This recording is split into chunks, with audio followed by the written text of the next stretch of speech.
हो गए। चलो, अब एटम्स एंड न्यूक्लियाई में हम क्या क्या पढ़ने वाले हैं। सबसे पहले हम रदरफोर्ड के ड्रॉबैक पढ़ेंगे, क्योंकि मैं वैसे बोहर से स्टार्ट करना चाहिए, क्योंकि रदरफोर्ड से पढ़ते आए हो। हम रदरफोर्ड के सिर्फ ड्रॉबैक पढ़ेंगे स्टार्टिंग में। क्यों? क्योंकि हम इसके बारे में थोड़ा बहुत, क्या बोल रहे बच्चे, ये हफ्ता, अच्छा B2 बैच से रदरफोर्ड को स्किप करके बोहर पे आना चाहिए, लेकिन रदरफोर्ड, बोहर को समझने के लिए रदरफोर्ड की ड्रॉबैक समझनी जरूरी है ना, कि रदरफोर्ड क्या एक्सप्लेन नहीं कर पाए जो बोहर ने थोड़ा सा एक्सप्लेन कर दिया। उसके बाद ये पढ़ लेंगे बोहर मॉडल ने क्या बताया, ये भी लो। जो थर्ड ऑब्जेक्टिव है ना, जो प्रॉपर्टीज की बात हो रही है, ये कैसा ऑब्जेक्टिव होगा बच्चे? Learning objective. मतलब सर इसको तुम्हें लर्न करना पड़ेगा। क्या करना पड़ेगा? लर्न करना पड़ेगा। इसकी डेरिवेशंस हैं ऑब्वियसली, मैं बताऊंगा कैसे करनी है थोड़ी बहुत, बट इसका जो रिजल्ट है वो तुमको हमेशा दिमाग में रखना ही पड़ेगा। क्लियर है जो मैं बोल रहा हूँ? बोहर मॉडल का जो इंपॉर्टेंट प्रॉपर्टीज का जो रिजल्ट आएगा वो हमेशा क्या रखना पड़ेगा? याद रखना पड़ेगा। सबको आवाज आ रही है मेरी? तो याद रखना इस बात को। थर्ड ऑब्जेक्टिव हमारा कैसा ऑब्जेक्टिव है बच्चों? लर्निंग। पहला दो ऑब्जेक्टिव, ठीक। आज का जो लेक्चर रहेगा वो थ्योरेटिकल रहेगा, जैसे हमने ड्यूअल नेचर में किया था, याद है कि 2 लेक्चर थ्योरेटिकल थे, उसके बाद हमने सारे क्या किए थे? क्वेश्चन किए थे 2 दिन। बट इसमें ऐसा नहीं होगा, इसमें एक दिन थ्योरेटिकल रहेगा, अगले दिन क्या आ जाएगा फिर से? Numerical question. तो इसमें यही होगा। आओ, इससे पहले ओवरव्यू पहले मैं बाद में दूंगा चैप्टर का, लेकिन थोड़ा सा हम जो ड्यूअल नेचर में हमने बात की थी फोटोन्स के बारे में, तो फोटोन्स की कुछ प्रॉपर्टीज थी वो हम पढ़ चुके हैं, लेकिन उनको एक साथ देख लेते हैं ताकि कुछ मिस ना हो जाए। देखो, प्रॉपर्टीज ऑफ फोटोन दिख रहा है। सबसे पहली बात, फोटोन क्या होता था सर? जो लाइट मिलकर बनी होती थी। आइंस्टाइन ने क्या बोला था? Light is made up of photons. Photons है ना, पार्टिकल्स नेम्ड एज फोटोन्स, और उनकी सबकी अपनी क्या क्या थी? एक एनर्जी, जो कि किस पे डिपेंड करती थी? उनकी फ्रीक्वेंसी। तो E is equal to h का फॉर्मूला आ जाता है, राइट। अब फोटोन जो ट्रैवल करते थे, क्योंकि लाइट से मिलकर लाइट की ही स्पीड से फोटोन भी क्या करेंगे? ट्रैवल करेंगे। Photons travels with the speed of light. Rest mass, ये मैंने इलेक्ट्रोस्टैटिक्स में शुरुआत में बताया था कि रेस्ट मास फोटोन का क्या होता है? 0। इसीलिए हम किसकी बात करते हैं? सिर्फ मोमेंटम की बात करते हैं, मास की बात नहीं करते उसकी। किसकी बात करते हैं? मोमेंटम। क्योंकि रेस्ट मास 0 है, लेकिन चल रहा है स्पीड ऑफ लाइट से। तो जब स्पीड ऑफ लाइट जाती है तो मास भी चेंज होता है, इसलिए मूविंग मास होता है कुछ उसका। रेस्ट मास लेकिन क्या होगा उसका? 0। ठीक है। और फोटोन का कंजर्वेशन से कोई लेना देना नहीं है। No concept of conservation. Conservation of charge होता है क्या? नहीं होता। कंजर्वेशन ऑफ एनर्जी भी होती है, और कहीं कहीं तो कंजर्वेशन ऑफ मास भी एप्लीकेबल होता है, लेकिन फोटोन का कंजर्वेशन कोई लेना देना नहीं है, उसका कोई जरूरी नहीं है। लेकिन एनर्जी कंजर्व्ड जरूर रहेगी। एनर्जी कंजर्व्ड रहेगी। जो फोटोन आके गिरता है, वो इलेक्ट्रॉन को निकालता है, टोटल एनर्जी कंजर्व्ड रहेगी, लेकिन फोटोन कंजर्व्ड रहे या ना रहे कोई फर्क नहीं पड़ता, होता ही नहीं। ठीक है। वरना तुम देखो ना, वो फोटोन आता था जो सर टकराता था एटम्स पे, इलेक्ट्रॉन निकल जाता था, वो फोटोन कहाँ गया? वो फोटोन कहाँ गया? है ना। तो ये थे all the photons of a particular frequency. ये तो हम बता चुके हैं। एनर्जी किसका फंक्शन होता है? Energy is a function of frequency. तो उसने बोला अगर एक बहुत सारे फोटोन्स हैं, उन सबकी पर्टिकुलर फ्रीक्वेंसी, मतलब सेम मान लो फ्रीक्वेंसी है एक, तो उनकी एनर्जी भी क्या होगी? डिफरेंट, सेम होगी। तो सेम एनर्जी। इंटेंसिटी चाहे कुछ भी हो, उनकी एनर्जी क्या रहेगी? सेम। इंटेंसिटी चाहे क्या हो, कुछ भी हो, any of the intensity, irrespective of their intensity. Clear है ना? ये बात तो हम पढ़ चुके हैं। इररिस्पेक्टिव ऑफ देयर इंटेंसिटी, अगर उनकी फ्रीक्वेंसी सेम है तो उनकी एनर्जी भी क्या होगी? सेम होगी। ठीक है। अब इंटेंसिटी का मतलब क्या होता था? जितने नंबर ऑफ इलेक्ट्रॉन्स निकलते थे, जितने नंबर ऑफ फोटोन्स आते थे, वही बोलते थे ना intensity. Number of photons. Intensity को याद भी रख लो, अगर याद भी रखना हो तो। इंटेंसिटी का मतलब किसी भी चीज के लिए इंटेंसिटी का मतलब होता है number per unit area per unit second. मतलब एक पर्टिकुलर एरिया में पर्टिकुलर टाइम में कितने नंबर आ रहे हैं किसी चीज के, वही उसकी क्या है? इंटेंसिटी। अगर 10 फोटॉन्स आ रहे हैं पर यूनिट एरिया पर सेकंड तो एक इंटेंसिटी ये हो जाएगी। अगर 15 नंबर ऑफ फोटॉन्स आ रहे हैं per unit area per unit second तो इंटेंसिटी किसकी ज्यादा, 10 वाले की या 15 वाले की? सोचो, एरिया और सेकंड पर सेकंड में पर यूनिट एरिया में, यानी 1 मीटर स्क्वायर में एरिया में किसी सरफेस की बात कर रहा हूं मैं, उस पे कितने फोटॉन्स आ रहे हैं? 10 एक सेकंड में। और ऐसे ही सेम 1 मीटर स्क्वायर में 1 सेकंड में 15 फोटॉन्स आ रहे हैं, तो किसकी इंटेंसिटी ज्यादा है, 15 वाले की या 10 वाले की? 15 वाले की। 15 वाले की। नंबर ऑफ फोटॉन्स ज्यादा किसमें है? 15 वाले की इंटेंसिटी ज्यादा होगी, क्योंकि एरिया तो दोनों में ही क्या है, 1 मीटर स्क्वायर पर सेकंड। 1 मीटर स्क्वायर और टाइम कितना है, 1 सेकंड। क्लियर है सबको? तो इंटेंसिटी का सीधा सीधा मतलब होता है नंबर। इंटेंसिटी का सीधा सीधा होता है मतलब नंबर कितना फॉल हो रहा है पर यूनिट एरिया पर सेकंड। ठीक है, चलो यहां तक किसी को कोई doubt? No sir. Overview chapter का देखते हैं थोड़ा सा, इसके चैप्टर में हम क्या क्या करेंगे। इस चैप्टर में सबसे पहले हम बात करेंगे एटम्स की। एटम्स के अंदर हम मॉडल ऑफ एन एटम पढ़ेंगे। मॉडल के अंदर में भी हम ड्रॉबैक पढ़ेंगे, रदरफोर्ड, और फिर किसकी बात करेंगे सर? बोहर्स मॉडल की। उसके बाद हम क्या पढ़ेंगे बच्चे? बोहर मॉडल के ही प्रॉपर्टीज के बारे में पढ़ेंगे। इसके बाद इसी मॉडल से एग्जिस्ट करते हुए एक और चीज है, इसको बोलते हैं स्पेक्ट्रल सीरीज। क्या बोलते हैं? सीरीज तुमने पढ़ी भी होगी, लाइमन सीरीज, बाल्मर सीरीज, वो सब है ना। Lyman, Balmer, Brackett and Pfund पढ़ी होगी ना? Yes sir. यस। उसके बाद हम ये सब करेंगे। ये यहाँ तक इसका सारा काम हो जाएगा। थोड़ा बहुत एनर्जी निकालना सीखेंगे, वो ज्यादा अच्छा है। वो ऐसे प्रॉपर्टीज में ही आ जाएगी, जो इसकी प्रॉपर्टीज पढ़ेंगे ना उसी के अंदर ये एनर्जी भी आ जाएगी। बट ये सब मॉडल्स के बारे में हो गया, एटम्स के बारे में हो गया। उसके बाद हम न्यूक्लियाई स्टार्ट करते हैं। न्यूक्लियाई के अंदर हम रदरफोर्ड के बारे में दोबारा से पढ़ेंगे। रदरफोर्ड ने न्यूक्लियस के बारे में बताया था। Rutherford discovery of nucleus. ठीक है, उसके बाद न्यूक्लियस के अंदर हम एनर्जी के इसकी प्रॉपर्टी, जैसे हमने एटम्स के बारे में प्रॉपर्टीज किया था, ऐसे ही न्यूक्लियस की भी क्या करेंगे, प्रॉपर्टीज करेंगे। उसके बाद न्यूक्लियस को बाइंड करने के लिए क्या चाहिए होती है, कुछ एनर्जी। उस एनर्जी के बारे में बात करेंगे, बाइंडिंग एनर्जी। और इसका कर्व भी होती है, उसको क्या बोलते हैं, बाइंडिंग एनर्जी। बाइंडिंग एनर्जी को। और लास्ट टॉपिक जो हमारा रह जाएगा वो आ जाएगा रेडियो एक्टिविटी। रेडियो एक्टिविटी के हम बारे में बात करेंगे। इसी के अंदर हम बात करेंगे हाफ लाइफ की। ठीक है, रिएक्टर, न्यूक्लियर रिएक्टर इतना इंपॉर्टेंट कंसेप्ट अभी के लिए नहीं है। अगर टाइम मिलेगा तो वो जरूर उसके बारे में सब कुछ बात करेंगे। लेकिन रिएक्शंस, टाइप ऑफ रिएक्शन जरूर पढ़ेंगे। टाइप ऑफ रिएक्शन जिसको बोलते हैं फिशन रिएक्शन, और पढ़ी होगी तुमने फ्यूजन रिएक्शन, न्यूक्लियर फिजन और न्यूक्लियर फ्यूजन। तो ये पूरा इस चैप्टर के अंदर कवर करने वाली चीजें हैं। दिख रही हैं सबको? किसी को कोई डाउट है? क्या क्या हम क्लियर कर रहे हैं? सबको समझ में आ रही है बात? Rutherford model, Bohr model, spectral series, energy के बारे में, फिर न्यूक्लियाई के बारे में क्या क्या पढ़ने वाले हैं। तो स्टार्ट हो रहे हैं मॉडल से और खत्म हो रहा है रेडियो एक्टिविटी पर ये चैप्टर। ठीक है, हालांकि एनसीईआरटी में देखोगे तो ये दो अलग अलग चैप्टर हैं। एक का नाम है एटम्स, दूसरे का नाम क्या है, न्यूक्लियाई। दोनों को इकट्ठा करा है, एटम्स एंड न्यूक्लियाई।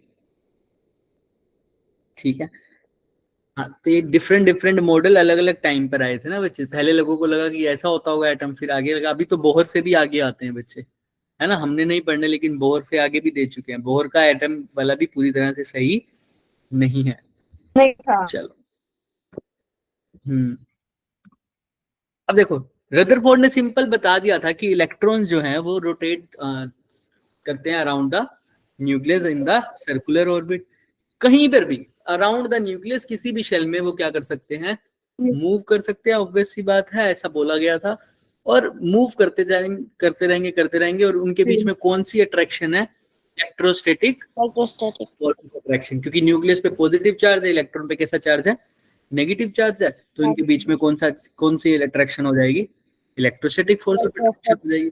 तो ये सब तो बोल दिया था रदरफोर्ड ने सिंपल भाषा में, तो वो ठीक था, लेकिन वो बहुत कुछ एक्सप्लेन नहीं कर पाए थे। देखो उसमें से जो दो मेन थी ना फेलियर्स, वो ये थे।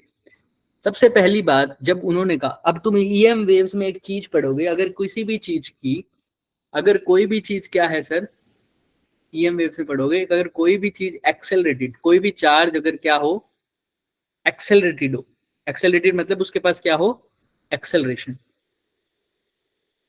चार्ज हो, वो कैसा हो, Accelerated. तो वो क्या रिलीज करता है,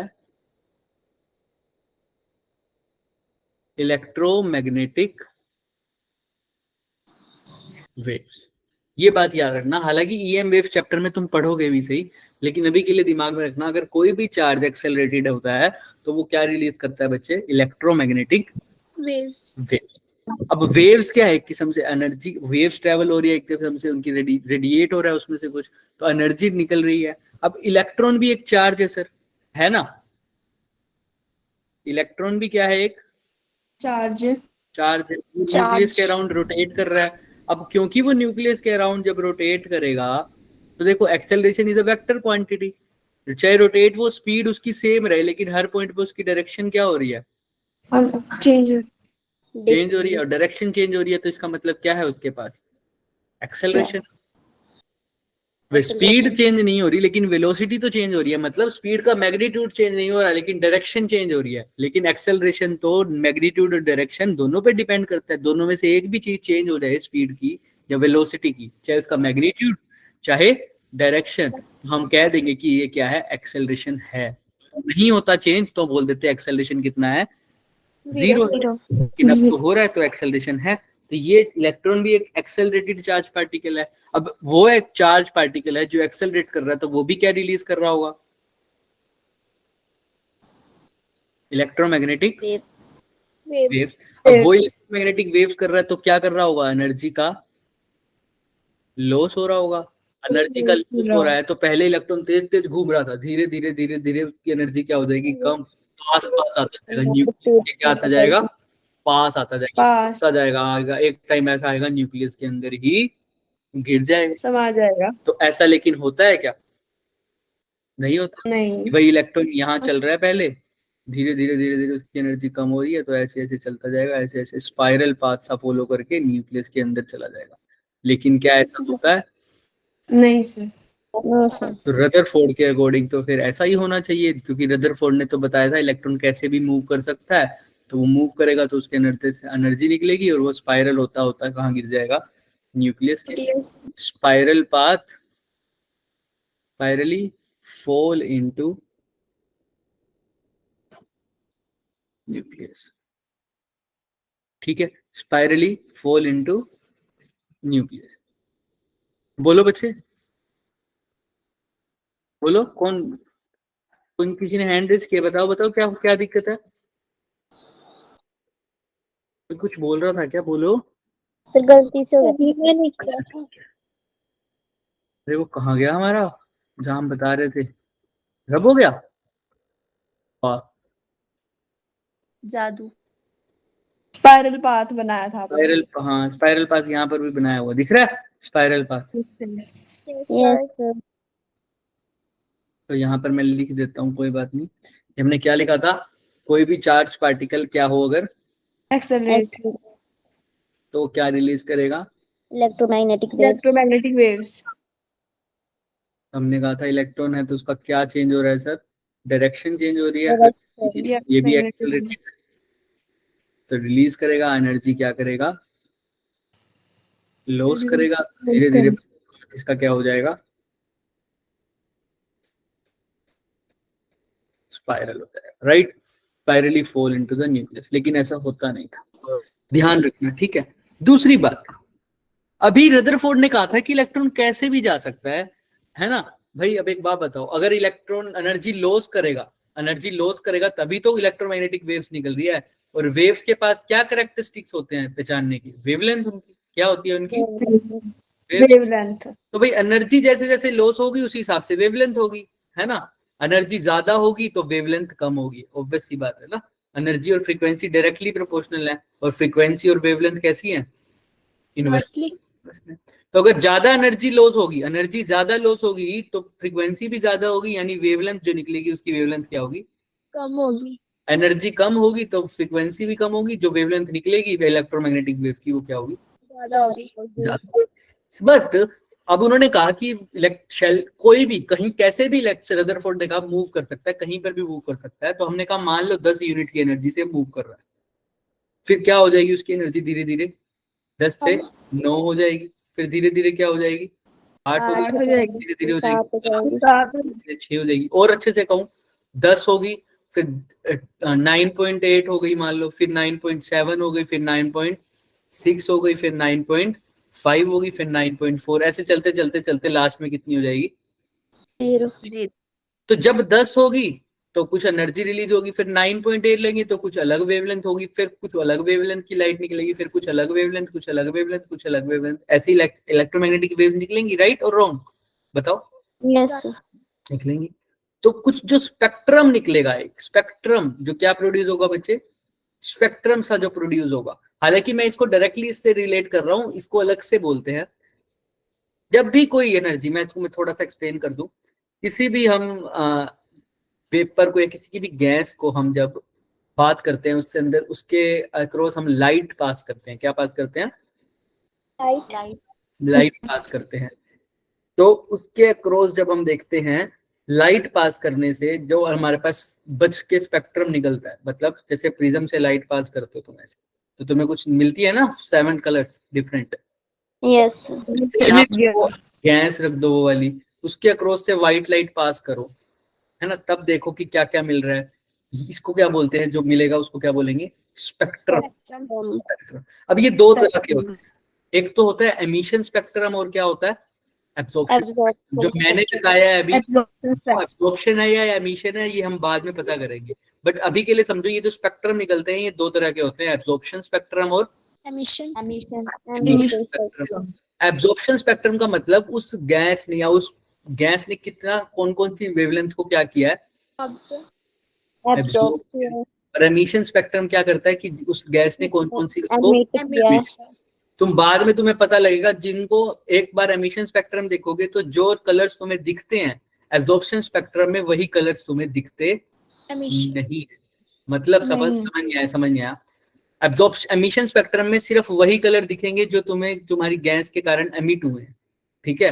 एब्जॉर्प्शन में तुम्हें बाकी सब कलर दिख जाएंगे, लेकिन वही कलर नहीं दिखेंगे जो एमिशन स्पेक्ट्रम में थे। सपोज कर लो एमिशन स्पेक्ट्रम में 3 कलर दिखे सिर्फ, A B C, लेकिन एब्जॉर्प्शन स्पेक्ट्रम उसी गैस का देखोगे तो तुम्हें क्या मिलेंगे, सब मिल जाएगा, मतलब मान लो D E F G, लेकिन कौन नहीं मिलेंगे, सिर्फ ये इंटर रिलेटेड है, जो एमिशन में निकले थे वही एब्जॉर्प्शन में मुझे दिखेंगे नहीं, वही गायब हो, ठीक है।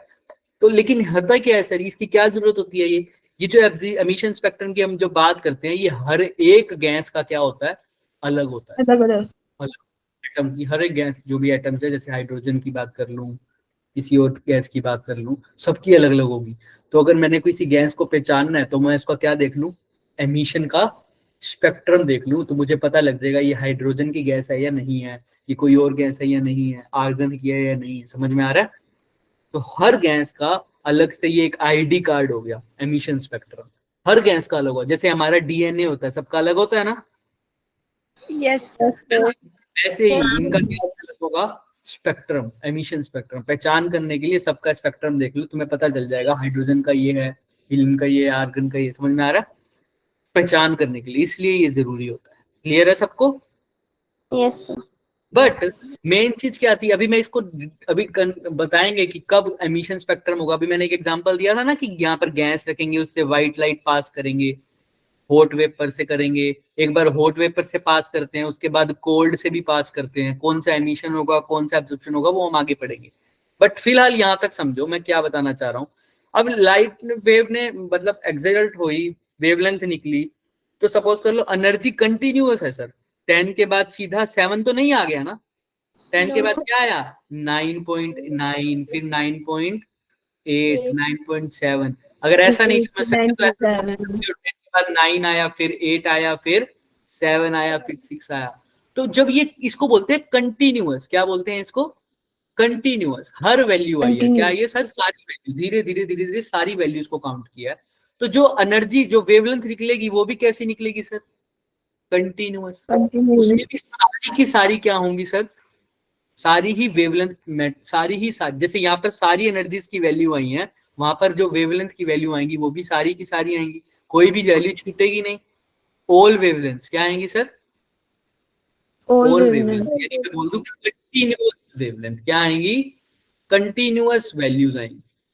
भाई अगर एनर्जी पहले कंटिन्यूअस वेरी कर रही है, सारी वैल्यूज पे आई है, क्रॉस हुई, ऐसा तो नहीं हुआ 10 के बाद सीधा कौन सी आ गई? 5, ऐसा तो नहीं हुआ ना? 10 के बाद 9, फिर 8, कंटिन्यूस। ऐसे ही वेवलेंथ की भी सारी की सारी वैल्यूज आएंगी, और वो कैसी आएंगी? कंटिन्यूअस। जो वेव निकलेंगी उन सब की वैल्यूज भी कैसी आएंगी सर? Continuous wavelength. तो जो स्पेक्ट्रम देखूंगा उसके अंदर सारी की सारी वेवलेंथ होनी चाहिए या नहीं होनी चाहिए? बताओ। होनी चाहिए। रदरफोर्ड के अकॉर्डिंग यही है कि क्योंकि एनर्जी धीरे धीरे कंटिन्यूअसली लूज हो रही है, तो जो वेवलेंथ जो दिख रही है, अगर इसको इस वाली वेव, ये जो इलेक्ट्रोमैग्नेटिक वेव निकल रही है उससे कंपेयर नहीं करना तो मत करो, क्योंकि अभी पूरा करोगे तो तभी समझ में आएगा चीजों को। तुम ऐसा समझो, अभी तुम्हें स्पेक्ट्रम बताया है ना, हर गैस का होता है अपना अपना।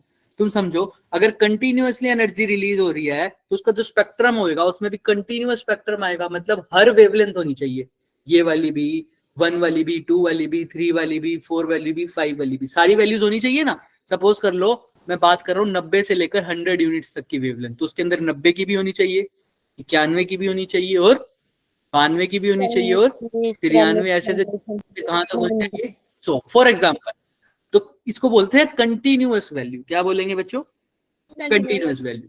तो जो स्पेक्ट्रम, मान लो हाइड्रोजन का स्पेक्ट्रम मैं स्टडी कर रहा हूं, तो उसके सारी वेवलेंथ होनी चाहिए, कंटिन्यूअस होनी चाहिए वैल्यूज। लेकिन हमें पता चला कि उसके अंदर सपोज कर लो अगर 90 था, उसके बाद 91 नहीं आया, सीधा क्या आ गया? 98। फिर मान लो ये 200 तक जा रहा है, तो इसके बाद सीधा आ गया 101, फिर आ गया मान लो 115। कोई रिलेशन दिख रहा है? अभी नहीं दिख रहा सर। तो ये क्या कंटिन्यूअस वैल्यूज है? नहीं सर। No sir. बीच में बहुत सारी वैल्यूज क्या है? मिसिंग है सर। बहुत सारी वैल्यूज क्या है? मिसिंग है सर।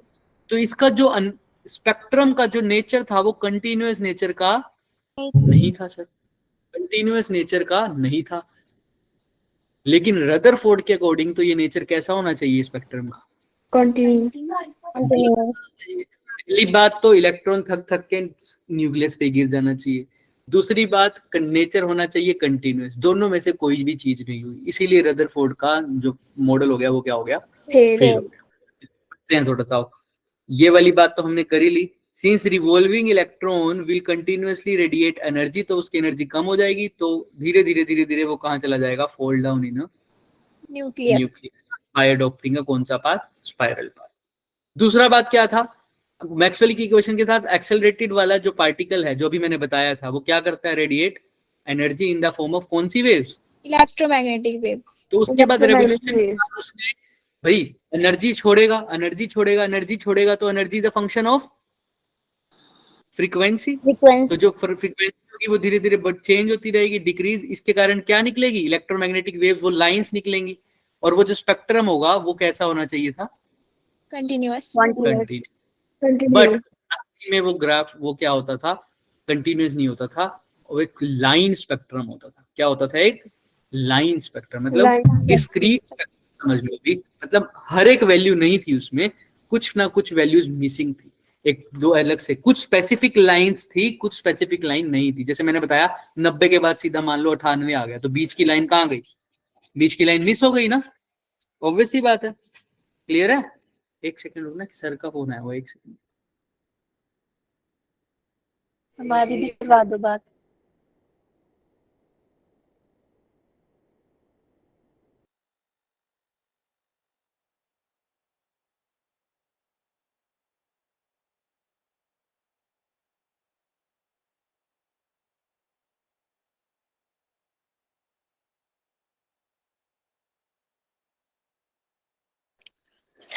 प्रमोशन हो रही है ना? क्या बोला? सर की प्रमोशन हो रही है शायद।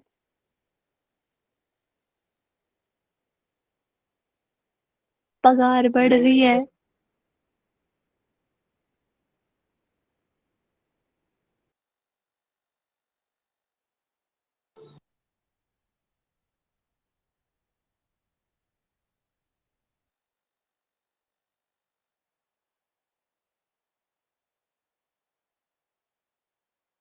देखना देखना फिर सर बोलेंगे ना कि ऐसे ही था, कुछ खास नहीं।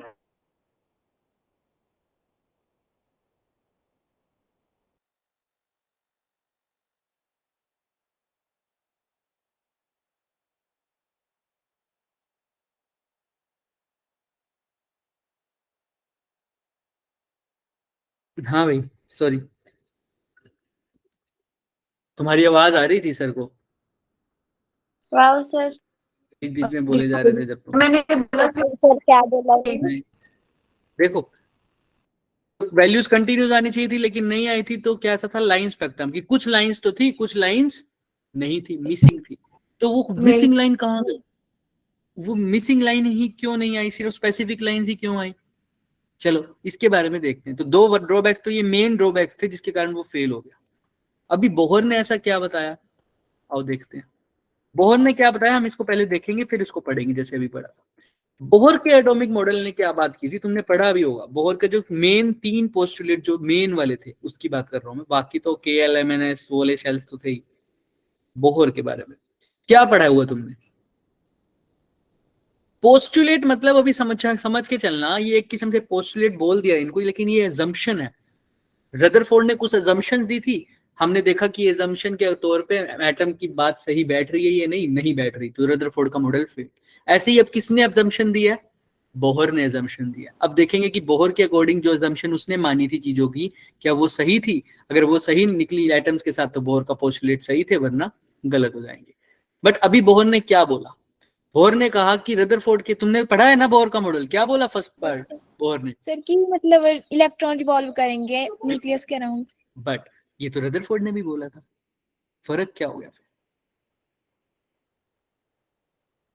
ऑर्बिटल सर्कुलर था।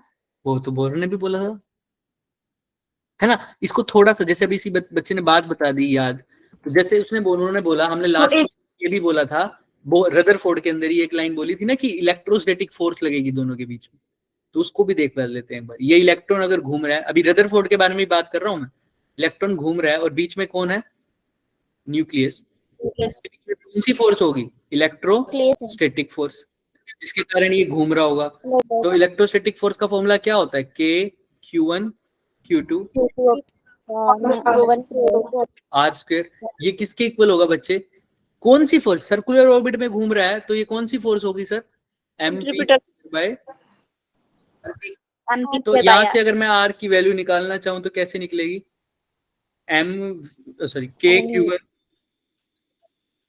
K Q1 Q2 upon M।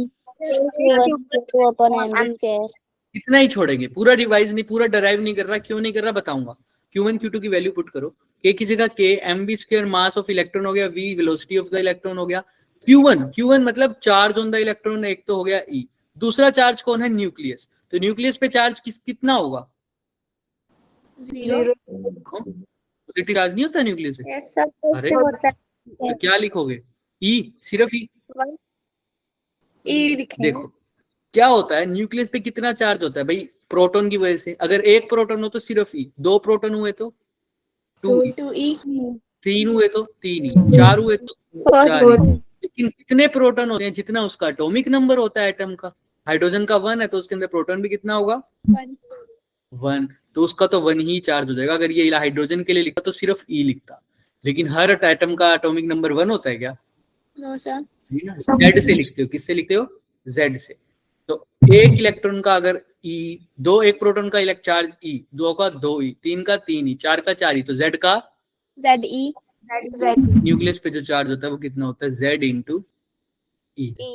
ठीक है, R किसके इक्वल हो जाएगा? KZE² अपॉन में mv²। बट Z हाइड्रोजन के लिए कितना हो जाएगा?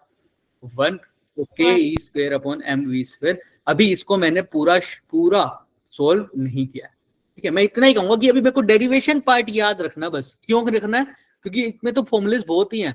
तो हम सिर्फ वही फॉर्मूला यूज करें ना जो हमारा यूज होने वाला है। लेकिन तुम्हें ये समझ में आ रहा है कि मैं कैसे डिराइव कर रहा हूँ इस चीज को? सेंट्रीपिटल फोर्स को मैंने किसके इक्वेट रखा?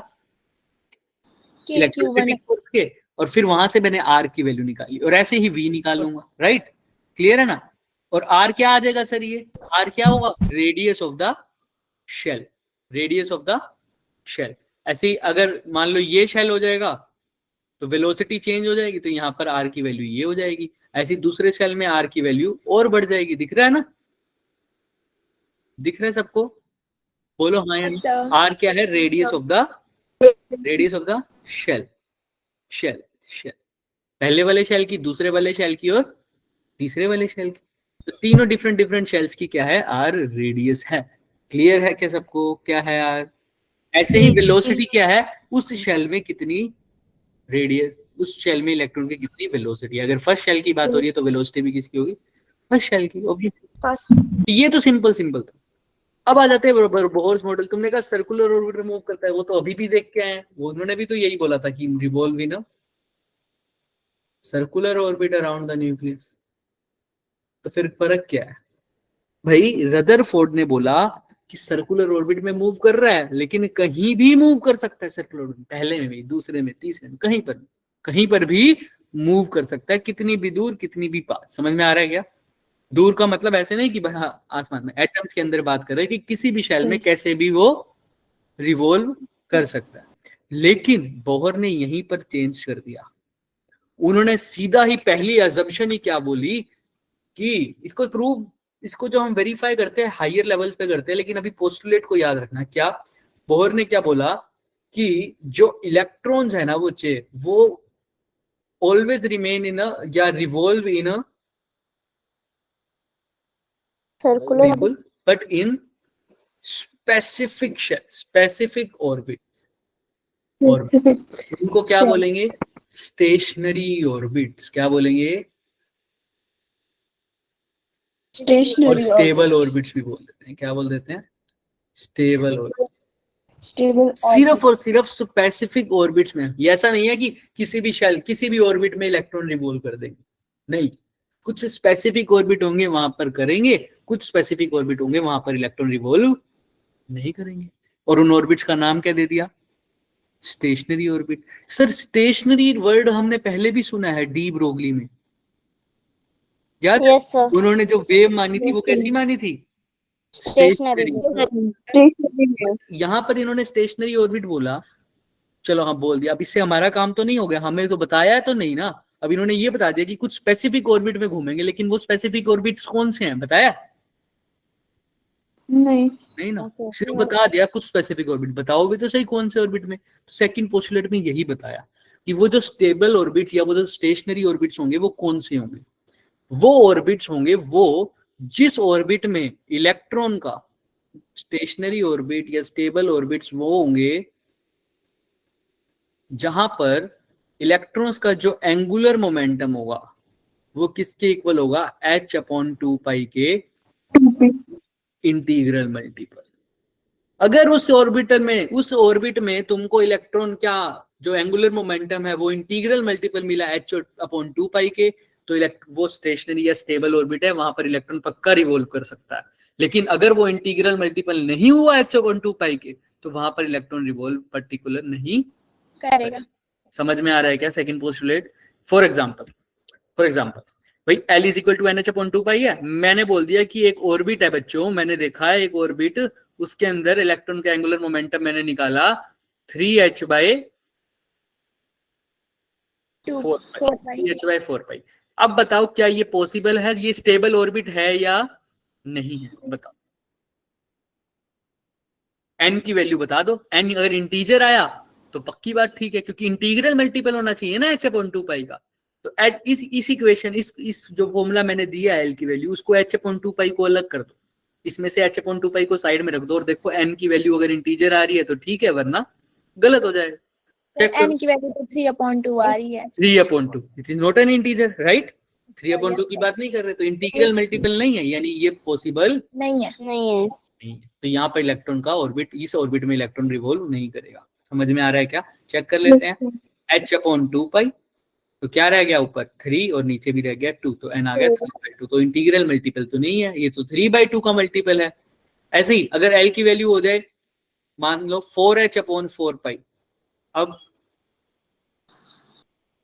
सर अब 2 आ जाएगा n। क्या आ जाएगा n अब 2 आ जाएगा। करके देखो, h/2π को अलग रखो तो क्या रह गया ऊपर 2 और नीचे भी क्या रह गया, नीचे क्या रह गया, नहीं ऊपर रह गया 4, सर नीचे ऊपर क्या रह 4 गया रहेगा, नीचे 2। तो ये कितना आ जाएगा 2, तो ये 2 2h/2π यानी n की वैल्यू क्या आ रही है 2। अब ये इंटीग्रल मल्टीपल है या नहीं है, यस ये पॉसिबल हो जाएगा। क्लियर है, तो ऐसा उन्होंने बताया। तो पहले में बताया, इसीलिए पहले वाले को बोलते हैं लॉ ऑफ स्टेबल ऑर्बिट्स। क्या बोलेंगे, लॉ ऑफ स्टेबल ऑर्बिट। पहला पोस्टुलेट को बोलते हैं लॉ ऑफ स्टेबल ऑर्बिट्स, कि इलेक्ट्रॉन सिर्फ उन्हीं ऑर्बिट्स में रहेगा जहां पर क्या है सर, सेकंड को भी बोल सकते हो तुम, कि उसी ऑर्बिट में रहेगा जहां पर जो इलेक्ट्रॉन सिर्फ उसी ऑर्बिट में रहेगा जिसका नाम क्या होगा, स्टेशनरी ऑर्बिट्स। अब वो स्टेशनरी ऑर्बिट्स को डिफाइन कैसे करना है, उन स्टेबल ऑर्बिट्स को डिफाइन कैसे करेंगे, h/2π इंटीग्रल मल्टीपल होना चाहिए। यहाँ पर एंगुलर मोमेंटम क्या होगा h/2π की। फर्स्ट पोस्टुलेट अभी मैंने कंप्लीट नहीं किया, उसको करूंगा। याद है ना, 2 वर्ड यूज हो रहे हैं, एक तो स्टेशनरी ऑर्बिट, एक stable orbit. Stationery orbit, stable orbit का मतलब क्या है, स्टेबल कोई चीज कब होती है, जब कोई एनर्जी रिलीज नहीं कर रही। वो क्या कह रहे हैं, पहली बात तो वो स्टेशनरी ऑर्बिट्स में रहेगा और स्टेबल ऑर्बिट्स में रहेगा। और उनकी खास बात क्या है उन स्टेशनरी ऑर्बिट्स में, कि उनमें अगर इलेक्ट्रॉन रिवॉल्व कर रहा है तो वो कोई एनर्जी को रिलीज नहीं करेगा। नहीं करेगा। यही खास बात है। अगर कोई पूछे ये स्टेबल ऑर्बिट्स कौन से हैं, मतलब इनकी क्या खास बात है, कि इनके अंदर अगर इलेक्ट्रॉन रिवॉल्व कर रहा है तो वो एनर्जी का रिलीज नहीं करेगा। नहीं करेगा। अगर उसी ऑर्बिट में अगर कांस्टेंट स्पीड से घूम रहा है तो पक्की बात है कोई एनर्जी का रिलीज नहीं करेगा। और अगर रिलीज नहीं कर रहा एनर्जी, रदरफोर्ड के कारण क्या हो रहा था कि इलेक्ट्रॉन धीरे धीरे अपनी एनर्जी रिलीज कर रहा था, तभी तो वो कहां पर जाकर गिर रहा था। लेकिन यहाँ पर पहले ही बता दिया उन ऑर्बिट्स में एनर्जी का रिलीज नहीं हो रहा, और एनर्जी का रिलीज नहीं हो रहा तो एनर्जी कम नहीं हो रही, और कम नहीं हो रही तो वो कहाँ नहीं गिरेगा जाके, न्यूक्लियस में। तो ये वाला पोस्टुलेट सही करवा दिया ना, उस वाले का ड्रॉबैक से सही हो गया हमारा काम। ठीक है, पहली बात स्टेशनरी ऑर्बिट्स की बात हो गई कि एनर्जी रिलीज नहीं करेगा। फर्स्ट पोस्टुलेट में ही बोलना है ये बात कि वो ऑर्बिट्स जहां पर इलेक्ट्रॉन क्या रहेगा, स्टेशनरी स्टेट्स बोल दो, ज्यादा तुम्हें अलग अलग दिखता है ना, इसको बोल दो स्टेशनरी स्टेट्स, और ऑर्बिट्स को क्या बोल दो, कौन से ऑर्बिट, स्टेबल ऑर्बिट्स। ठीक है, अब याद रह जाएगा stationery states and stable orbits. ठीक है, और स्टेबल ऑर्बिट्स की क्या खास बात है सर, सॉरी स्टेशनरी स्टेट्स की क्या खास बात है, कि वहां पर इलेक्ट्रॉन अगर रिवॉल्व कर रहा है उन ऑर्बिट्स में तो क्या होगा सर, कोई भी एनर्जी का लॉस नहीं करेगा। स्टेबल ऑर्बिट्स पहचानेंगे कैसे सर, तुम तो एनर्जी नहीं देख सकते, तुम कैसे पहचानोगे, तुम्हें कैसे पता लगेगा, वहां पर इलेक्ट्रॉन का क्या निकाल लोगे, उन स्टेबल ऑर्बिट्स में क्या निकाल लोगे इलेक्ट्रॉन का, अभी बताया बच्चे, क्या निकालोगे, एल क्या है, एंगुलर मोमेंटम। Angular momentum. तो एंगुलर मोमेंटम निकालोगे उस ऑर्बिट में इलेक्ट्रॉन का, अगर उस ऑर्बिट में इलेक्ट्रॉन का एंगुलर मोमेंटम किसका मल्टीपल हो गया, इंटीग्रल मल्टीपल किसका, h/2π का, तो वो स्टेबल ऑर्बिट है, अदरवाइज नहीं। क्लियर है क्या सबको, यस चलो अब रह गया तीसरा पोस्टुलेट जो मेन था। पहले 2 पोस्टुलेट जिसको समझ में नहीं आई प्लीज पूछ लो, और जिसको आ गए वो थम्स अप कर दो या बोल दो यस सर आ गया, जल्दी जल्दी करो। सर फर्स्ट एक बार रिपीट कर दो बस। फर्स्ट वाले में बोला कि इलेक्ट्रॉन जो है वो स्टेशनरी स्टेट्स में रहेगा, और जो ऑर्बिट जो उसमें रिवॉल्व करेगा वो स्टेबल ऑर्बिट्स होंगे, और वहां पर जब वो इलेक्ट्रॉन रिवॉल्व करेगा बच्चे तो कोई भी एनर्जी का लॉस नहीं करेगा। एनर्जी का लॉस नहीं करेगा तो फिर इलेक्ट्रॉन का स्पाइरल पाथ नहीं होगा और वो न्यूक्लियस में नहीं गिरेगा। सेकेंड ऑर्बिट में इसी स्टेबल ऑर्बिट्स को पहचानने का तरीका बताया है कि कौन से ऑर्बिट्स होंगे जो ये स्टेबल ऑर्बिट्स होंगे, वो ऑर्बिट जहां पर इलेक्ट्रॉन का एंगुलर मोमेंटम क्या होगा, इंटीग्रल मल्टीपल होगा h/2π के। अगर ऐसा हुआ वरना वहां पर पॉसिबल नहीं है इलेक्ट्रॉन का रिवॉल्व। डन, ठीक है। चलो तीसरा, तो सर फिर ये जो अभी स्पेक्ट्रम निकला था वो कैसे निकलेगा, अभी तो आप कह रहे हो एनर्जी का लॉस नहीं हो रहा, तो फिर वो स्पेक्ट्रम कैसे निकलेगा, वो वेवलेंथ कैसे निकली, वो जो स्पेक्ट्रम हमें दिखा था जिसके अंदर सारी की सारी लाइंस नहीं थी, सिर्फ कंटिन्यूअस नहीं था, जो कि कैसा था, लाइन स्पेक्ट्रम था, जिसमें कुछ लाइन मिसिंग थी और सिर्फ कुछ ही लाइन प्रेजेंट थी, याद है ना। फिर वो कहाँ से निकली सर, जब ईएम वेव्स ही नहीं निकली। वो कह रहे हैं बच्चे कि सही बात है कि एनर्जी निकलेगी, अभी तो कह रहे हो एनर्जी नहीं निकलेगी, नहीं, एनर्जी तो निकलेगी, लेकिन कब निकलेगी, जब वो रिवॉल्व कर रहा होगा उस टाइम नहीं निकलेगी। सिर्फ कब निकलेगी, जब भी वो एक लेवल से कहाँ जाएगा, दूसरे लेवल में। दूसरे लेवल पर, एनर्जी तब निकलेगी। रिवॉल्व कर रहा है कांस्टेंट स्पीड से, कोई एनर्जी नहीं रिलीज होगी। रिलीज कब होगी, जब वो अपनी लेवल चेंज कर लेगा। फॉर एग्जांपल 1 2 3, थर्ड लेवल से 2 लेवल गिरा, हमने कहा एक पर, ध्यान से सुनना, एक पर्टिकुलर लेवल पर गया तो कोई दिक्कत नहीं, उससे अगर दूसरे लेवल पर गया तो अब एनर्जी का क्या करेगा, हायर से लोअर गया तो एनर्जी का क्या करेगा सर, अब रिलीज करेगा, राइट। हाई एनर्जी से लो एनर्जी पे गया, ऐसे ही लो से हाई जाएगा तो एनर्जी को क्या करेगा, अब्सॉर्ब करेगा। तो ये जो एनर्जी रिलीज होगी ये किसी ना किसी वेव लेंथ की फॉर्म, किसी ना किसी लाइट की फॉर्म में होगी या रेडिएशन की फॉर्म में होगी, और उसकी कुछ क्या होगी, वेवलेंथ और फ्रीक्वेंसी, यहाँ से वो स्पेक्ट्रम भी मिल सकता है। क्लियर है। Yes, रिलीज होगा एनर्जी का, लेकिन रोटेट होते हुए होगा क्या, No, sir. वो स्पेसिफिक ऑर्बिट में तो स्पेसिफिक एनर्जी से रोटेट करता रहेगा, लेकिन एनर्जी का लॉस तभी होगा जब ऊपर से या तो गिरेगा या ऊपर आएगा। जंप करेगा वो। हाँ हाँ ऑब्वियसली जंप करेगा बच्चे, हाँ शिवानी जंप करेगा, हायर लेवल से लोअर लेवल पर गिरेगा जब, है ना। तो ये इसके डिफरेंट डिफरेंट रीजन होते हैं, वो घूमते घूमते नहीं आएगा ऐसे नॉर्मल नॉर्मल, समझ में आ रहा है, मतलब ऑब्वियस सी बात है ऐसे ही घूम सकता है, लेकिन जो रदरफोर्ड ने कहा था वो रीजन नहीं होगा। रीजन रदरफोर्ड ने क्या कहा था, धीरे धीरे उसकी एनर्जी क्या हो जाएगी, कम हो जाएगी। लेकिन ऐसा नहीं होगा, क्योंकि वहां पर जो रोटेट कर रहा है वहां पर वो स्पेसिफिक ऑर्बिट। ठीक है, अब मैं तुमसे एक क्वेश्चन पूछता हूँ सर, अगर फर्स्ट से सेकंड में जाना है तो उसको एनर्जी देनी पड़ेगी या लेनी पड़ेगी, सर लेनी पड़ेगी। एब्सॉर्ब करनी पड़ेगी, और थर्ड से सेकंड में आ रहे हैं तो लॉस रिलीज होगी। लेनी पड़ेगी। ये फर्स्ट से सेकंड वाला तो मेरे को समझ में आता है कि मैं उसको एनर्जी दे दूंगा तो वो फर्स्ट ऑर्बिट से कहाँ चला जाएगा, सेकंड ऑर्बिट में। क्यों सर चला जाएगा, क्योंकि ध्यान से सुनना, आप यहाँ पर एक रीजन, लास्ट में क्वेश्चन पूछूंगा, ध्यान रखना घर के लिए, यहां तक समझ में आ रहा है।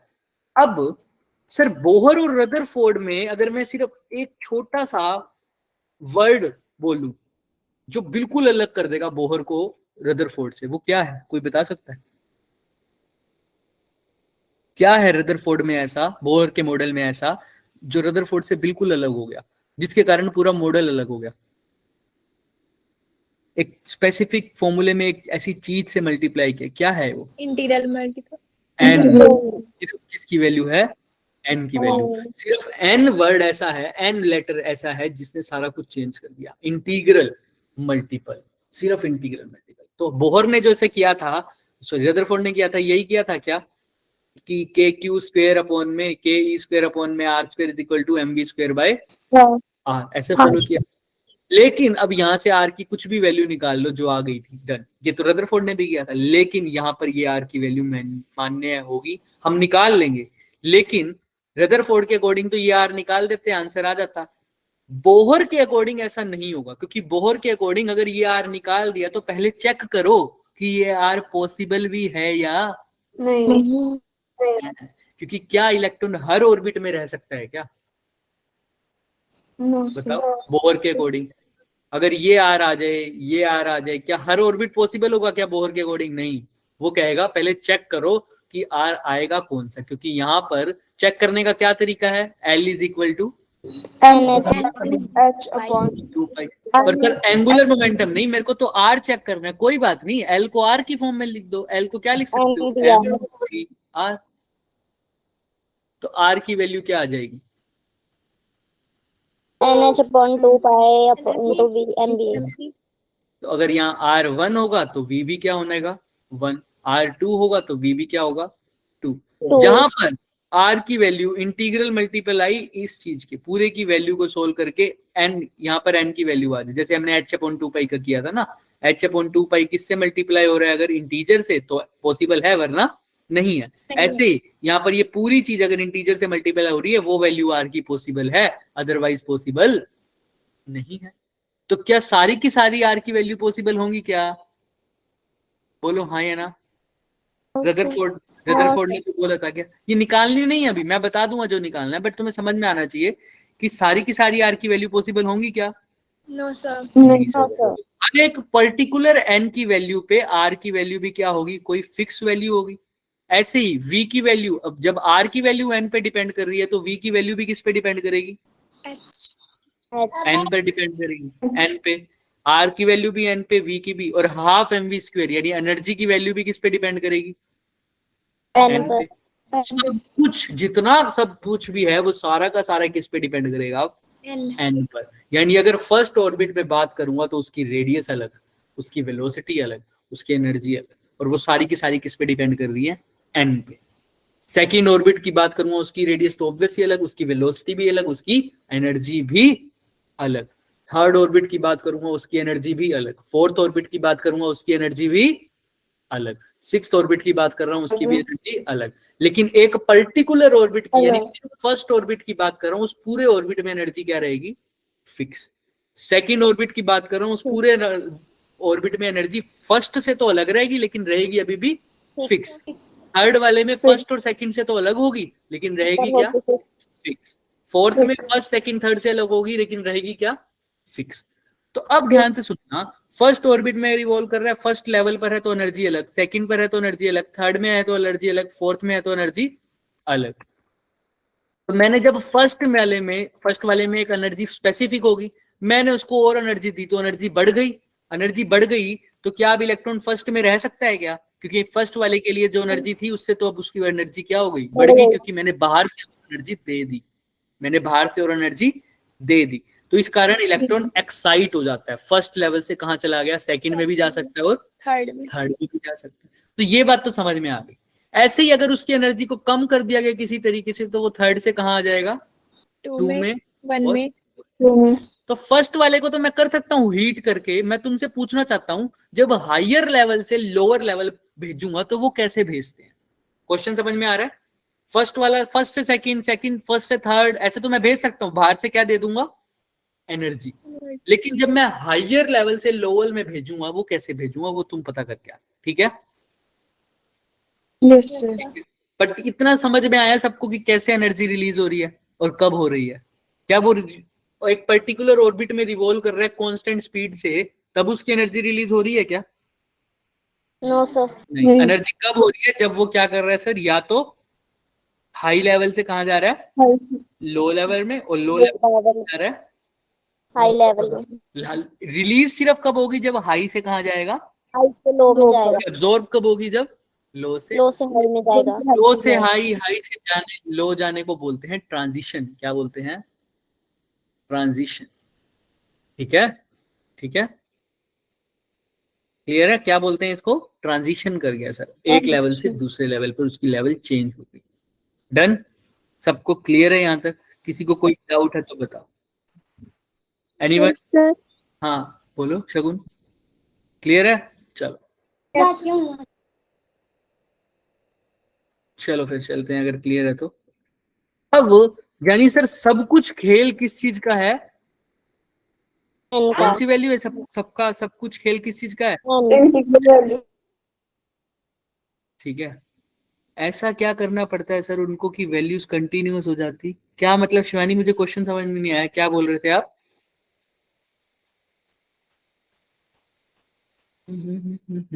मतलब जैसे रदरफोर्ड में ना कंटिन्यूअस वैल्यू नहीं आ रही थी, मतलब उसको ऐसा क्या करना पड़ता कि कंटिन्यूअस वैल्यू आ जाती?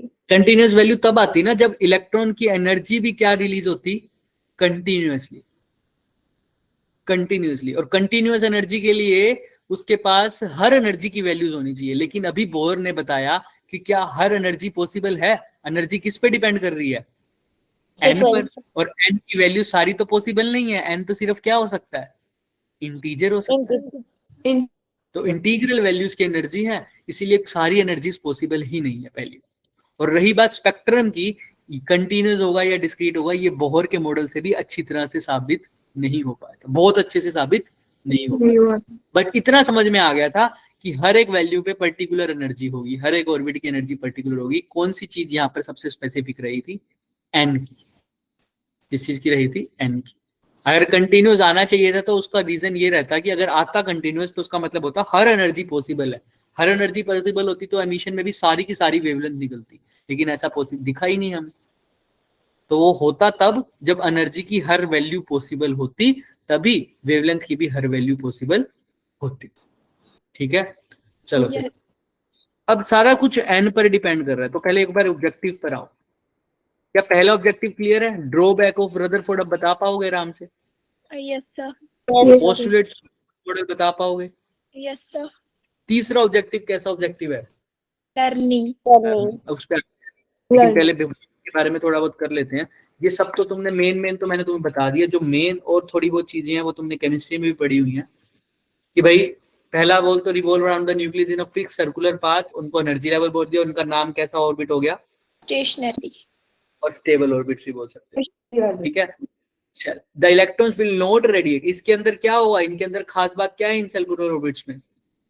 ठीक है, जिसके अंदर अगर उनके पास एनर्जी क्या रहेगी? Will have a certain amount of fixed energy. Fixed energy, है ना। ऑर्बिटल शेल्स बोलते हैं वो, हम केमिस्ट्री में ज्यादा पढ़ते। तो electrons will not radiate as long as they continue to revolve around the nucleus in a fixed orbital shell. जैसे जैसे उनका ऑर्बिटल शेल फिक्स होगा तो उसमें कोई एनर्जी का रिलीज नहीं होगा। एनर्जी लेवल्स क्या होगी? कौन कौन पे डिपेंड करता है? एन की वैल्यू क्या होनी चाहिए? इंटीजर होनी चाहिए, ऑब्वियस सी बात है। इनको क्या बोलते हैं तुम? क्वांटम नंबर तुमने केमिस्ट्री में पढ़ा होगा ना। लेकिन अब ये रिलीज कब होगा? क्वांटम नंबर कहां से कहां वेरी कर सकते हैं? हायर से लोअर तक तुम्हें पता है n इज इक्वल टू 1 से स्टार्ट हो जाता है, जिसको ग्राउंड लेवल बोलते हो। उसके बाद एक्साइटेड लेवल्स आती रहती हैं, और उसके अंदर कहां पर इलेक्ट्रॉन रिवॉल्व कर रहे हैं उन शेल्स के नाम भी पता होगा तुम्हें। K shells, L shell, M shell, N shell, पढ़ा है ना सबने ये तो। Yes sir. लोएस्ट एनर्जी को क्या बोलते हैं? ग्राउंड स्टेट एनर्जी, ये भी पढ़ा होगा, ऑब्वियस है। अब एनर्जी का चेंज कब होगा तुम बताओ मुझे? जब क्या होगा सर? इलेक्ट्रॉन या तो एनर्जी का चेंज कब हो रहा है? एनर्जी रिलीज लोअर से हाई जाएगा। हायर से लोअर। तो देखो change in energy occurs only when the electrons jump from one energy level to other. ठीक है, या लोअर से हायर जाएगा। अगर लोअर से हायर जाएगा तो एनर्जी अब्सॉर्ब करनी पड़ेगी या रिलीज करनी पड़ेगी? लोअर से हायर जा रहा है सर, लोअर से करनी पड़ेगी तो रिक्वायर होगी, एक्वायर करेगा। जब लॉस करेगा तो क्या होगा सर? हायर से लोअर जाएगा। क्लियर है ना सबको? Yes sir. ये सब तुमने पढ़ लिया। अब ऑब्जेक्टिव आता है तीसरा, ये वाला, क्योंकि अब तुम्हें पता है सारा खेल बोहर और रदरफोर्ड में किसने चेंज किया? एन ने। तो अब जो सारे फॉर्मूलाज आएंगे वो सारे किस पे डिपेंड करेंगे? एन पे। हम क्या करेंगे सर? अपने अभी चेक किया था हमने, हाफ एम वी स्क्वायर सब कुछ कर लिया था, लेकिन अभी अभी देखा एम वी आर यानी एल एन एच अपॉन किसके इक्वल आया? 2 पाई के। तो यहाँ पे पी की वैल्यू निकालूंगा, क्या आ जाएगी? N H upon 2 pi R into M. यही आ जाएगी ना, एम। तो अगर V1 होगा तो आर भी क्या होगा? 1। V2 होगा तो आर भी क्या होगा? 2। और एन की वैल्यू भी साथ साथ क्या हो जाएगी? चेंज हो जाएगी। अगर n1 होगा तो यहाँ पर 1 आ जाएगा, n2 होगा तो यहाँ पर 2 आ जाएगा। तो v की वैल्यू भी अलग। तो हर ऑर्बिट में वैल्यू भी रेडियस की अलग और वेलोसिटी की वैल्यू भी क्या हो जाएगी? अलग हो जाएगी। तो ये सब कुछ n पर डिपेंड करेगा। अगर मेरे को पुट करना हो rn, जैसे इसी वजह से मैं r की वैल्यू n की वैल्यू 1 पुट करूंगा तो v1 की आएगी। ऐसे ही जो मेरे पास r की इक्वेशन आएगी वो भी किस फॉर्म में आएगी? डिपेंड अपॉन किसकी फॉर्म में आएगी? n। तो अगर मैं n की वैल्यू 1 पुट करूंगा तो वो किसकी वैल्यू आएगी? r1 की। n की वैल्यू 2 पुट करूंगा तो किसकी आएगी? r2 पुट करूंगा, r3 4 पुट करूंगा तो r4 की। ऐसे ही इन सबको, जैसे इस v की वैल्यू को मैं इस इक्वेशन में पुट करूंगा तो मेरे पास r का फॉर्मूला आएगा। वो r का फॉर्मूला तुम अब दिमाग में ही रखो, उसकी डेरिवेशन नहीं करनी। जैसे फॉर एग्जांपल ये आ रहा है n square h square upon 4 pi square के z e स्क्वायर m, है ना। बहुत लंबा फॉर्मूला। यहाँ पर n की वैल्यू, h की वैल्यू पुट करो कांस्टेंट, 4 पाई कांस्टेंट, एनर्जी की value constant, z atomic number वो भी कांस्टेंट, इलेक्ट्रॉन का चार्ज भी कांस्टेंट और उसका मास भी कांस्टेंट। इन सब को मैंने वैल्यूज को क्या कर दिया सर? इन सब की वैल्यूज को क्या कर दिया बच्चों? पुट कर दिया मैंने। कर दिया ना तुमने? वो k की वैल्यू भी पुट कर दी, सब कुछ पुट कर दिया। तो rn का जो फॉर्मूला बना, ध्यान से सुनना, किस किस की वैल्यू को पुट नहीं किया? किसकी वैल्यू को पुट नहीं किया? सिर्फ और सिर्फ n स्क्वायर। तो n स्क्वायर तो वैसे ही रह जाएगा, और z की वैल्यू को भी फिक्स नहीं किया। अगर z हाइड्रोजन की बात है तो Z क्या हो जाएगा? 1 हो जाएगा। वरना नहीं। तो इन दोनों की वैल्यूज को छोड़ के सारी चीजों को पुट करा, हर कांस्टेंट को पुट करके जो वैल्यू आई वो कितनी आई? 0.52। के तुम्हें पता है वही के Q1 Q2 upon R square वाला के है ये, ठीक है। तो वैल्यू क्या आई उसकी? 0.529। तो अब मैं इसको सब कुछ हल्का सा हटा के सिर्फ एक ही चीज लिखूं, Rn का मेरा फॉर्मूला है जो तुमने दिमाग में रखना है, वो क्या है? 0.529 स्क्वायर अपॉन Z, और ये क्या आएगा? एमस्ट्रॉन्ग। किस में आया है? एमस्ट्रॉन्ग। यहां पर तुम सारी चीजें एमस्ट्रॉन्ग में निकालोगे, यही फॉर्मूलाज दिखाऊंगा बस। सारी चीजें एमस्ट्रॉन्ग में क्यों निकालोगे? इसका रीजन है क्योंकि जो एटम का साइज होता है वो किसकी कौन सी फॉर्म में, मतलब क्या रेंज होती है उसकी? एमस्ट्रॉन्ग। Angstrom 10⁻⁻10 metre. इसीलिए क्योंकि अब एटम की बात कर रहे हैं तो सारी चीजें 10⁻⁻10। अगर मैं इंसान को पढ़ रहा होता तो सारी चीजें लेंथ हमारी फीट में मेजर नहीं करते क्या, या मीटर में करते हो, फीट में करते हो? कभी भी इंसान की हाइट नैनोमीटर में मेजर करी है? नहीं करी ना। इसलिए अब एटम की बात कर रहे हो तो एटम का साइज एमस्ट्रॉन्ग में है, तो इसका सारा चीजें अब किसमें निकालोगे? रेडियस वाले angstrom. 0.529 M square upon Z। अब मैं तुमसे पूछूं, अगर फर्स्ट ऑर्बिट की बात करूं, फर्स्ट ऑर्बिट को बोहर्स ऑर्बिट के नाम से माना जाता है। किसके नाम से? Bohr's orbit. एन की वैल्यू 1 आ जाएगी, तो एन की वैल्यू 1 पुट करो, और हाइड्रोजन के बारे में बात कर रहा हूँ। फर्स्ट ऑर्बिट और हाइड्रोजन का हो तो Z की वैल्यू कितनी आ जाएगी? हाइड्रोजन एन भी क्या है? तो R1 किसके आ जाएगा? 0.529 एमस्ट्रॉन्ग। तो इसी को बोहर्स रेडियस भी बोलते हैं। क्या बोलते हैं? Bohr's radius. जब एन की वैल्यू 1 हो जाए, ठीक है। तो इसको अब Rn को इसकी फॉर्म में भी डिफाइन कर सकते हो। Rn को मैं ऐसे भी तो लिख सकता हूं अगर हाइड्रोजन की ही बात कर रहा हूं तो 0.529 की जगह क्या लिख दूं? सिर्फ 0.529 की जगह क्या लिख दूं? R1 n square by Z। अगर बोहर्स रेडियस गिवन है उसको n स्क्वायर बाय Z से मल्टीप्लाई कर दो, क्या आ जाएगी? Rn की वैल्यू। अब n की वैल्यू चेंज करते रहो और Rn की वैल्यू चेंज होती रहेगी। n की वैल्यू 1 लिखोगे तो यहाँ पर क्या आ जाएगा?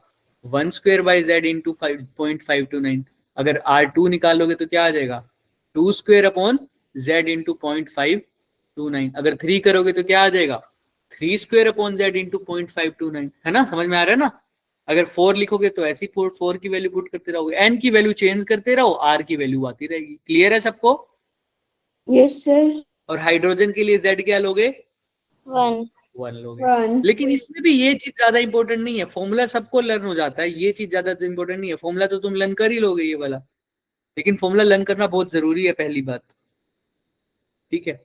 अब इसके अंदर जो सबसे ज्यादा इंपॉर्टेंट चीज है वो ये कि Rn जो है वो डायरेक्टली प्रोपोर्शनल है n के स्क्वायर और इनवर्सली प्रोपोर्शनल है Z के। तुम लास्ट में वैलिडिटी ऑफ बोहर्स मॉडल पढ़ोगे कि बोहर मॉडल का वैलिड होगा वो कब कब होगा? जहां पर हाइड्रोजन लाइक कॉन्फ़िगरेशन होगी। कहां पर होगा? जहां पर क्या होगी सर? कॉन्फ़िगरेशन। हाइड्रोजन का जो कॉन्फ़िगरेशन है ना, वैसे वैसे जैसे लिथियम भी हाइड्रोजन की कॉन्फ़िगरेशन में बदल सकता है, बेरिलियम भी बदल सकता है, तो उनके लिए बोहर मॉडल एक्टिवेट हो जाएगा। तो लिथियम के लिए Z की वैल्यू क्या 1 लोगे? फिर नहीं सर। लिथियम के लिए, बेरिलियम के लिए नहीं लोगे। तो इसीलिए फिर ये फॉर्मूला यूजफुल हो जाएगा उस केस में। अभी तो हाइड्रोजन है तो सीधा हाइड्रोजन का केस हो तो हमेशा Z को नेग्लेक्ट कर सकते हो, Z कितना हो जाएगा? 1। लेकिन अगर दो डिफरेंट एटम्स की बात कर रहे हो तो Z जरूरी हो जाएगा। तो याद रखना, Rn directly proportional to n का square but inversely proportional to Z। Similarly अब सिर्फ फॉर्मूले देखेंगे। सिमिलरली अब वेलोसिटी का भी फॉर्मूला बन जाएगा। Vn किसके इक्वल आ जाएगा? ये 2 पाई के ई square upon Z upon n। लेकिन तुमने ये नहीं करना, तुमने क्या रखना है? 2.18 into 10⁻⁶ multiply by Z by n metre पर सेकेंड। क्या होगा? मीटर पर सेकेंड। ये किसका फॉर्मूला हो गया बच्चे? Vn। किसका फॉर्मूला हो गया? Vn। ऐसे ही अगर n की वैल्यू 1 लिख दें तो वो कौन से ऑर्बिट की बात होगी? फर्स्ट और फर्स्ट ऑर्बिट को क्या बोलता हूँ? बहुत तो फर्स्ट ऑर्बिट में पूछूं तो क्या हो जाएगी n की वैल्यू 1, तो वेलोसिटी की वैल्यू क्या आएगी 2.18 इंटू 10⁶। z भी 1, n भी क्या होगा 1, क्योंकि हाइड्रोजन की बात हो रही है इसलिए z भी क्या लिखा है 1 फॉर z 1। तो ये हो जाएगी v1 की वैल्यू। v1 की वैल्यू याद रखना, सबको याद रखनी पड़ेगी, इसीलिए इस ऑब्जेक्टिव का नाम क्या बोला था मैंने? लर्निंग ऑब्जेक्टिव, है ना। तो यहाँ पर अब क्या इंपॉर्टेंट चीज है, एक तो ये फॉर्मूला, दूसरा vn would be directly proportional to z and inversely proportional to n। मतलब जितना ज्यादा ऑर्बिट का नंबर बढ़ाओगे, फर्स्ट सेकंड थर्ड, उतनी कम क्या होती जाएगी उसकी वेलोसिटी। लेकिन इसके अपोजिट अगर n बढ़ाओगे तो रेडियस क्या हो जाएगा, बढ़ जाएगा। ठीक है, क्लियर है दोनों फॉर्मूले? सिमिलरली हम किसी पर्टिकुलर ऑर्बिट में इलेक्ट्रॉन को रिवॉल्व करने में कितना टाइम लग रहा है, इसको बोलते हैं टाइम पीरियड। तो उसका भी फॉर्मूला है हमारे पास, ये देखो, ये पूरा फॉर्मूला दिख रहा है, n cube h cube 4 pi square k square z square e की पावर 4m। अरे ये तो बहुत खतरनाक फॉर्मूला है, ये लर्न कैसे होगा? ये भी लर्न हो जाएगा, लेकिन 70 से 80% इसके ऊपर क्वेश्चंस नहीं बनते। और कैसे, मतलब डायरेक्ट फॉर्मूले पे क्वेश्चन नहीं बनते, लेकिन फॉर्मूले 70 to 80% बनते हैं। वो कौन से बनते हैं इसके ऊपर अगर बनेंगे तो? रेशियो पे। किस पे बनेंगे? रेशियो। उसमें तुम्हें दो ऑर्बिट की बात करेंगे, एक में n की वैल्यू 4 लिख दोगे, एक में मान लो n की वैल्यू क्या है 5, सब कुछ सेम लिख देंगे, बस ऑर्बिट की रेडियस क्या, ऑर्बिट का जो नंबर होगा वो क्या होगा, डिफरेंट होगा। उनको पूछेगा दोनों ऑर्बिट में टाइम पीरियड की ratio. For example t1 by क्या पूछ लेगा, t4, या t2 बाय क्या पूछ लेगा, t3। सेकंड, एक बार n की वैल्यू क्या रखोगे 1, एक बार क्या रखोगे 4। अगर हो सकता है ये दोनों ऑर्बिट सेम एटम के हो तो z की वैल्यू अगर हाइड्रोजन है तो दोनों के लिए क्या हो जाएगी 1। अगर z की वैल्यू सेम हो जाएगी, ऑब्वियस सी बात है। अगर डिफरेंट होगा तो z की वैल्यू भी क्या हो जाएगी, डिफरेंट। तो तुमको क्या याद रखना है इसके अंदर, तो खासकर तुमको n और z वाला रिलेशन याद रखना है, क्योंकि ज्यादातर सारी चीजें सेम बोलता है। तो t की वैल्यू क्या याद रखोगे, t जो है वो किसके डायरेक्टली प्रोपोर्शनल है, n के क्यूब, z के स्क्वायर। बहुत इंपॉर्टेंट है, बहुत इंपॉर्टेंट है। अगर इस क्वेश्चन में अगर 60, 70 से 80% बोलूं तो सिर्फ रेशियो के ऊपर क्वेश्चन बनेगा, अगर टाइम पीरियड से बनेगा। 1% या 5% मैं बोलूं कि अगर तुम्हारी किस्मत खराब है तो पूरा का पूरा क्या पूछ लेता है, फॉर्मूला बेस्ड क्वेश्चन। वो तो बहुत रेयर चांस है अगर पूछ ले तो। और इसको भी अगर डिफिकल्टी बढ़ानी हो, 70 से 80 ये 5% वो हो गया, लगभग जो 10 से 15% बच गया, वो किसके ऊपर क्वेश्चन पूछ सकता है, उसमें वो इसको भी इंक्लूड कर देता है, ई और एम को। ई और एम को मतलब एन और जेड फिक्स रखता है, किसको इंक्लूड करता है, ई मतलब चार्ज और एम मतलब मास। वहां पर वो कह देगा दो इलेक्ट्रॉन की जगह कोई और चार्ज पार्टिकल दे देगा। तो यहाँ पर टी एन ई की पावर 4 है, वहां पर इलेक्ट्रॉन ना होके कोई और चार्ज होगा तो उसका चार्ज लेना पड़ेगा, और मास अगर चेंज होगा तो उसका मास लेना पड़ेगा। तो याद रख लो ये चीज भी, इनवर्सली प्रोपोर्शनल है ई की पावर 4, और यहाँ पर क्या है एम। हो सकता है कि यहाँ पर क्या हो, डिफरेंट चार्ज पार्टिकल के बारे में बात करें, है ना, डिफरेंट चार्ज एंड क्या हो जाए, मास। तब ये 3 क्वेश्चन बन सकते हैं इसमें, और उसमें भी सबसे ज्यादा जो इंपॉर्टेंट क्वेश्चन है वो कौन सा बनेगा, रेशो वाला। इसकी प्रैक्टिस हम कल करेंगे कल वाले लेक्चर में, बट ये फॉर्मूला इसलिए बता रहा हूँ क्योंकि तुम्हें दिमाग में रहना चाहिए। कल आते ही सबसे पहले ये फॉर्मूले की बात होगी, और सब खासकर इन रिलेशन की। इससे इतना मतलब नहीं है मेरे को, रिलेशन से ज्यादा मतलब है। ठीक है, चलें आगे। ये लास्ट, अब भाई सब सिंपल सी बात है, इलेक्ट्रॉन मूव कर रहा है तो वो करंट बनाएगा, और करंट का फॉर्मूला क्या होता है, I is equal to Q by T. Time period अभी तुमने पीछे निकाला है ना, ये रहा, बस इसको किससे मल्टीप्लाई डिवाइड कर दो, चार्ज को टाइम पीरियड से क्या कर दो डिवाइड, और चार्ज क्या है यहाँ पर